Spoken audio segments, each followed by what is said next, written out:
Bonjour à toutes et tous et bienvenue chez Andy Alex. Alors aujourd'hui, nous allons parler d'un sujet qui est très important, le don de moelle osseuse.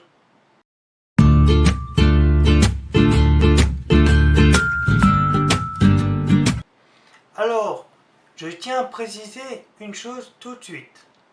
Le don de moelle osseuse n'a rien à voir avec un don de moelle épinière.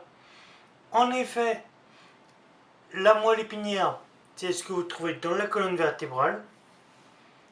Et la moelle osseuse, on la trouve dans le sang et dans les os. Je vous mets un petit graphique pour que vous compreniez mieux. Est-ce que tout le monde peut donner? Si vous avez entre 18 et 51 ans, vous pouvez vous inscrire pour devenir un veilleur de vie. Qu'est-ce que cela veut dire? Cela veut dire que vous, qui êtes derrière votre écran, si vous n'avez aucun problème de santé, vous pouvez vous inscrire et devenir ainsi peut-être un jour un donneur. C'est ce qu'on appelle un veilleur de vie. Si vous voulez faire un don de moelle osseuse, le don de moelle osseuse c'est régi de façon très complexe puisque tout le monde n'est pas compatible. La compatibilité dans une famille, elle est entre deux frères, puisqu'il faut avoir le même patrimoine génétique et être compatible. La compatibilité entre deux frères ou deux sœurs, elle est de 25% à chaque grossesse. Je vous l'avais expliqué dans la génétique pour les nuls. Voilà.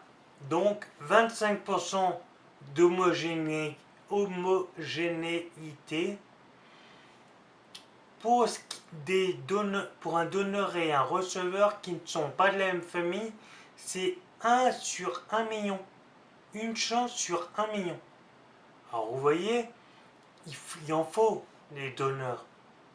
Le problème, c'est qu'en France, nous ne sommes que 290 000 veilleurs de vie, des donneurs potentiels. Alors, un donneur potentiel, quand vous voyez qu'on est 290 000, est inscrit en France. Dans le monde, 34 millions sur 72 pays. En Allemagne, ils sont 7 700 000. La Pologne, 1,4 million. En Grande-Bretagne, 1,4 million. Au Portugal, 400 000. En Espagne, 320 000. Et nous, on est à peu près 290 000 personnes. C'est vraiment très peu. Donc, si vous vous sentez capable de le faire, puisque c'est un don qui est très important, faites-le. Il faut savoir que le don de moelle osseuse, faut vous le dire, 78% des dons de moelle se font par le sang. On prélève du sang, il y a un traitement qui est fait et il vous est réinjecté ce qui n'a pas été utile et en très peu de temps, votre corps recrée les cellules qu'il faut. Donc 78% par voie sanguine, 22% on vient faire un prélèvement dans la hanche au niveau de l'os, ce qu'on appelle l'os iliaque. Ne vous inquiétez pas, c'est pas grand chose. En très peu de temps vous êtes sorti, vous rentrez, vous sortez. Il faut savoir aussi une chose, quand on va vous appeler pour faire un don, on ne va pas vous dire demain il faut être là. Non, on va voir par rapport à vos disponibilités, à savoir si vous êtes toujours d'accord de faire un don. Et à ce compte-là, qu'est-ce qui va se passer? Vous êtes d'accord de faire encore ce don. Il va falloir faire une procédure administrative pour clarifier les choses, enregistrer les choses devant la justice. C'est pas grand chose, mais c'est important. Et puis après, quand vous vous engagez à venir tel jour, c'est là que le patient receveur va être,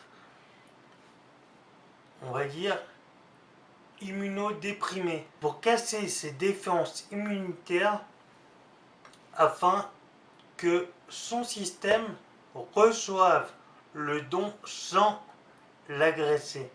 Voilà. Alors si vous vous sentez capable de le faire, si vous voulez faire un don, si vous avez des informations complémentaires à... Si vous voulez des informations complémentaires, je vous mets un lien vers le site de la Sapodia. La Sapodia, c'est une association dont le titre, il est très simple, le don des uns transforme la vie des autres. Donc, je vous mets le lien de la Sapodia, c'est des gens formidables, très aimables, ils vont vous aider. Allez, à bientôt.